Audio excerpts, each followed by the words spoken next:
علی بھائی اگلا سوال ہے، اگر قرآن حکیم ہاتھوں سے گر جائے تو اس کا کیا کفارہ ادا کرنا ہوگا؟ سنا ہے اس کے وزن کے برابر آٹا صدقہ کرنا چاہیے۔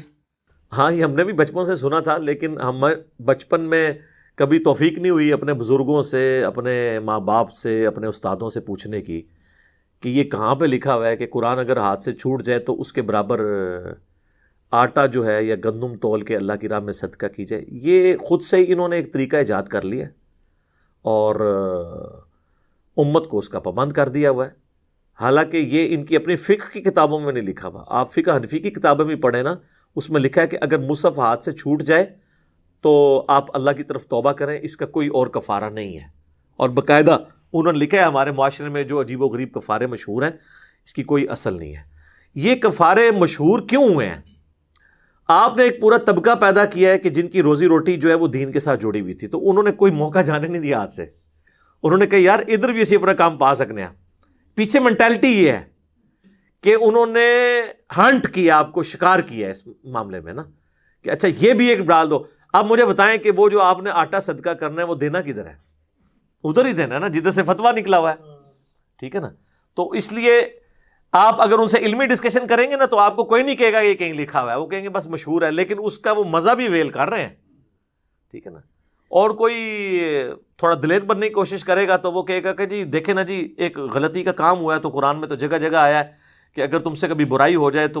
اللہ کے حضور رجوع لاؤ، توبہ کرو، اپنی اصلاح کر لو۔ اور اہل ایمان کی یہ بھی نشانی آئی ہے کہ وہ جب کبھی شیطان کے بہکاوے میں آ جاتے ہیں تو اللہ کو یاد کرتے ہیں، تو یاد کرنے میں صدقہ اور خیرات میں یہ چیز بھی شامل ہے، تو آپ جو ہے نا وہ صدقہ کر لیں، اس صدقے کے وسیلے سے اللہ تعالیٰ آپ کی توبہ قبول کرے گا۔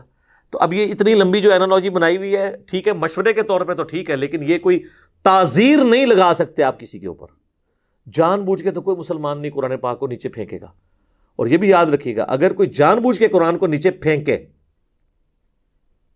توہین کی نیت سے، وہ کافر ہو جائے گا۔ ایک یہ ہے کہ اس نے وقتی طور پہ زمین پہ رکھ دیا کسی جگہ پہ، تو وہ تو سر قرآن حکیم میں آیا کہ حضرت موسیٰ علیہ السلام کے ہاتھ میں بھی تورات کی تختیاں تھیں، تو قرآن کے الفاظ ہیں کہ جب ان کی قوم شرک میں مبتلا ہو گئی تو وہ غصے کی حالت میں آئے تو انہوں نے وہ تورات کی تختیاں، قرآن میں الفاظ ہیں، زمین پہ پھینک دی۔ تو تورات کی تو توہین جو ہے وہ اسی طریقے سے ہی ہوگی جس طرح قرآن کی ہے۔ تو کوئی حضرت موسیٰ علیہ السلام پہ فتویٰ لگائے گا؟ نہیں، انہوں نے توہین کی نیت سے نہیں زمین پہ پھینکی تھی، بلکہ وہ اس معاملے کی طرف متوجہ ہوئے تھے۔ ایون یہ قرآن جہاں پہ پرنٹ بھی ہو رہے ہوتے ہیں، وہاں آپ کیا سمجھتے ہیں کہ وہ بیچارے اس طرح کر سکتے ہیں کہ انہوں نے بڑے بڑے ٹیبل رکھے ہوں اور اس کے اوپر ایک کر رہے ہوں؟ زمین پہ ہی رکھے ہوتے ہیں، وہ توہین کی نیت سے نہیں رکھے ہوتے۔ البتہ آپ کسی ایسی جگہ کے اوپر ہیں جہاں پہ اس چیز کو اس طریقے سے معیوب سمجھا جاتا ہے تو اس کو تو آخری درجے میں اوائڈ کرنا ہی چاہیے۔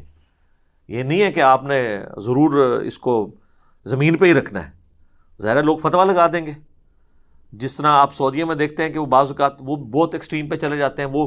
مطلب جوتیاں رکھی ہیں ساتھ قرآن بھی رکھ دیا، اب یہ تو توہین ہو جائے گی، سیدھی سی بات ہے۔ حالانکہ سعودیہ والوں نے اتنا پیسہ لگا کے پیتل کی ہزاروں الماریاں جو ہیں وہ حرمین شریفین کے اندر رکھی ہوئی ہیں، باقاعدہ وہاں روزانہ صفائی ہوتی ہے ان کی، کہ کوئی مصحف زمین پہ نہ رکھے، وہاں پہ رکھے، ٹھیک ہے، باقاعدہ لکڑی کی ریلیں اویلیبل ہیں، بعض اوقات وزنی قرآن ہوتا ہے تو آپ ریل پہ رکھیں، وہ تو بالکل ٹھیک ہے۔ ابو داؤد میں حدیث ہے، نبی علیہ السلام ایک دفعہ یہودیوں کا ایک مقدمہ نپٹانے کے لیے ان کے مدرسے میں گئے، الفاظ ہیں مدرسے یہودیوں کے بھی تھے، تو آپ نے تورات منگوائی، تو آپ کے ساتھ ایک صحابی تھے جنہیں عبرانی زبان ہیبرو لینگویج آتی تھی، تو وہ جب زنا کی سزا جو رجم ہے اس سے متعلق آیات آئیں تو اس نے اوپر ہاتھ رکھ دیے، تو اس صحابی نے کہا کہ یا رسول اللہ اس کے نیچے لکھا ہوا ہے، تو وہ رجم کی سزا، کیونکہ ان کو تو یہ پتا تھا، وہ چاہتے تھے حضور علیہ السلام کے ذریعے ایک اشرافیہ کے حق میں فیصلہ کروا دیں کہ بھی رجم کی سزا نہیں ہے۔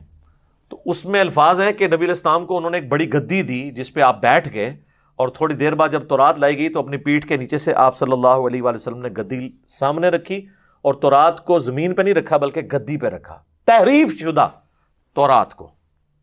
اور آپ نے فرمایا میں ایمان لایا اس کتاب پر، اس کے نازل کرنے والے پر، اگرچہ وہ تحریف شدہ تھی لیکن اس کا بھی ریکارڈ ہے۔ تو قرآن حکیم اگر ہاتھ سے گر جاتا ہے توبہ طائب ہو جائیں، اور مہربانی کر کے کسی کو بتائیں نہ، یہ نہ ہو آپ کے اوپر کوئی فتویٰ لگا دے۔